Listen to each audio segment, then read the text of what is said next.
Barbershop conversation, guys. Feel free, hit the subscribe button. Also, sign up for my Patreon. Sign up for my Patreon. Click the link in the description box. But I alluded to something in this past video.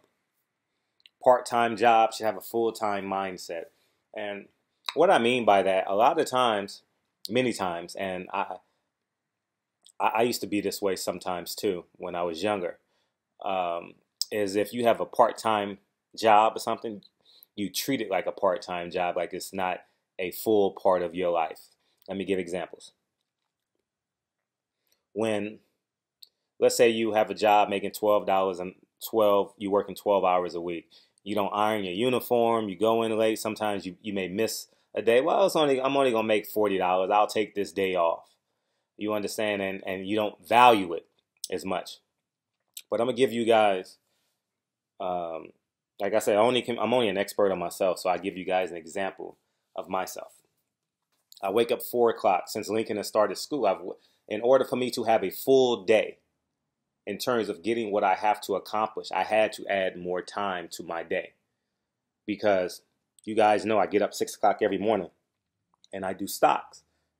And then at 8 o'clock, I had to take Lincoln to school. And then at 9 o'clock, you guys know I'm in either the boxing gym or in the weight gym. But either the two, I'm there till about 11, 12 o'clock. And in order for me to accomplish everything I needed to accomplish, I had to add more time to my day.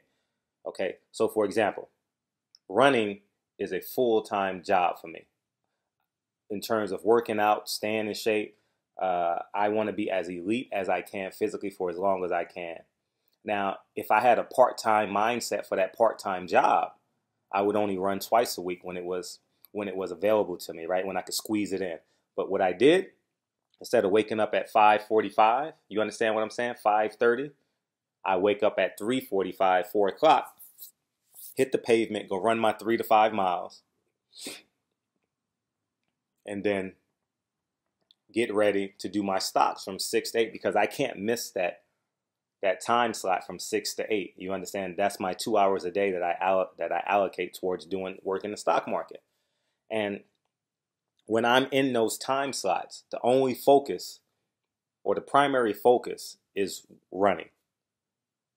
The primary focus from 6 to 8 is finding weaknesses in stocks and seeing if it's undervalued so I can hope potentially make money. All right. And when I'm working out, when I'm training, ideally, I want to go as hard as I can when I'm training. I have a full-time mindset. You understand what I'm saying? And you will reap the results over the extended period of time. People get emotional and have a full-time mindset for a short period of time. But when you can extend that for a lifetime, you get a lifetime full of results, which will in turn inspire and encourage your legacy. All right. And that's what I want to encourage everyone to do. Like everyone, I mean, 9 out of 10 of my friends, and myself included, we have multiple strands of income, which equals multiple jobs, right? And with us having multiple jobs, we have to allocate time. But what we don't want to do is not give it our all. Because I use myself as an example. Me training was a part-time job because I was a full-time teacher, so I wasn't working 8 hours a day as a trainer. But because I was a trainer, I can do boxing, quote unquote, full-time, right?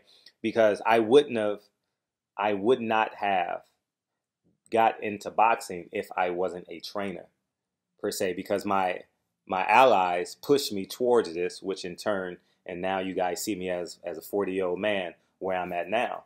And at the end of the day, having full-time mindsets in everything that you do will pay great dividends.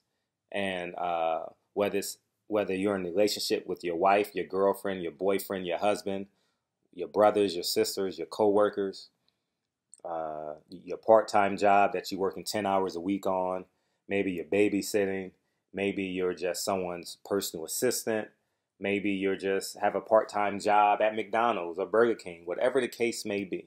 You must have a full-time mindset. All right. I remember when I worked at Super Crown Bookstore. I was 17, 18 years old. I was working there, and I was also working at the Boys and Girls Club. You know how they had that summertime program. I didn't have a car. It was my first year out of college, and I worked at Super Crown Bookstore. If you guys are familiar with LA, it was on, is it Santa Monica Boulevard? Santa Monica and like 27th? Was it Santa Monica and 27th? Or I forget. I think it's Santa Monica and Wilshire and 27th, or Santa Monica and 27th, right? I had to do that. And picture, I had to go from there to Mark Twain Middle School on a bike. All right. That's what I had to do every day. And I never rode my bike when I went to the Super Crown bookstore with a shirt on.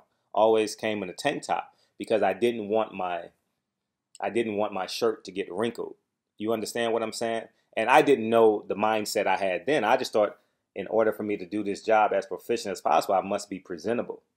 You understand? And obviously when I'm working with kids, my shirt didn't have to be as crisp as it was working at a bookstore.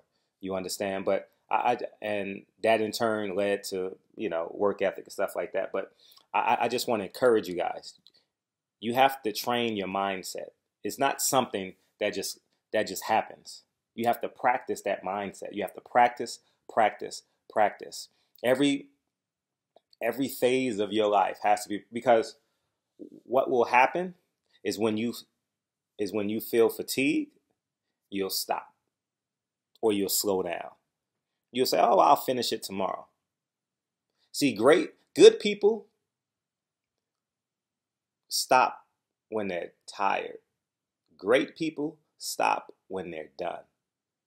All right? Good people stop when they're tired. Great people stop when they're done. All right? And I've told you guys in many videos before, you guys know my stature. I'm not the biggest. I'm 160 pounds right now. I'm not the biggest, fastest, quickest, stronger. 5'7", 160 pounds. Who can I beat up in the real world? You get what I'm saying? Who am I stronger than? Who am I bigger than? Who am I smarter than? You understand what I'm saying?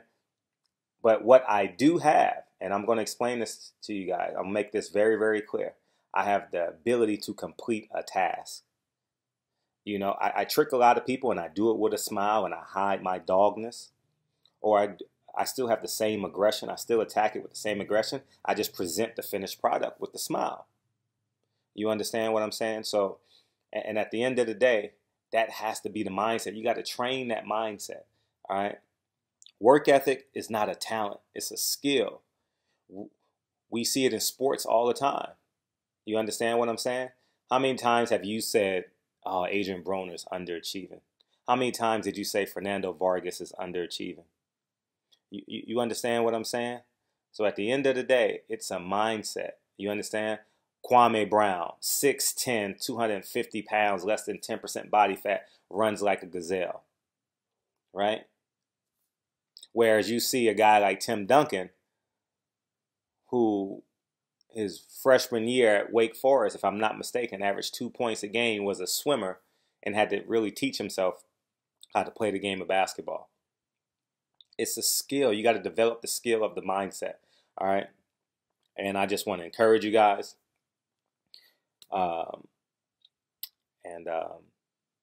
Part-time jobs deserve full-time mindsets. And I genuinely appreciate you guys.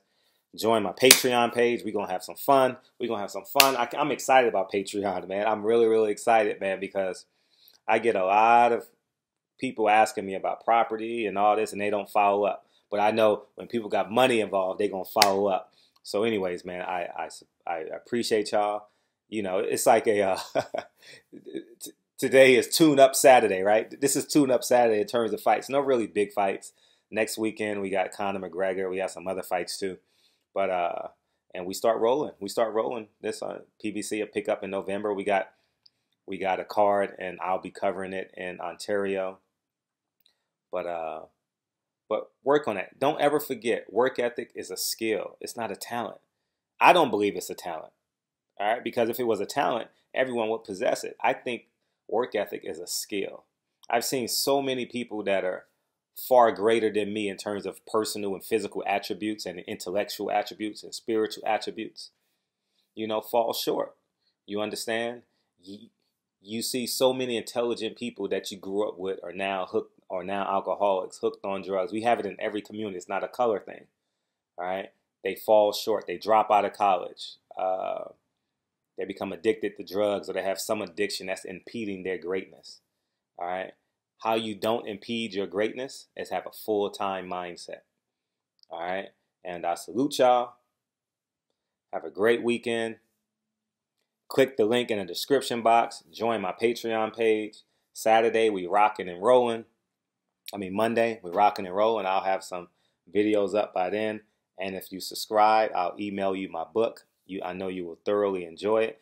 So at least join it for 1 month. You'll get my book, and it'll be worth it. So anyways, man, Barbershop Conversations. I appreciate you guys, and I'll talk to you guys soon. I'll holla.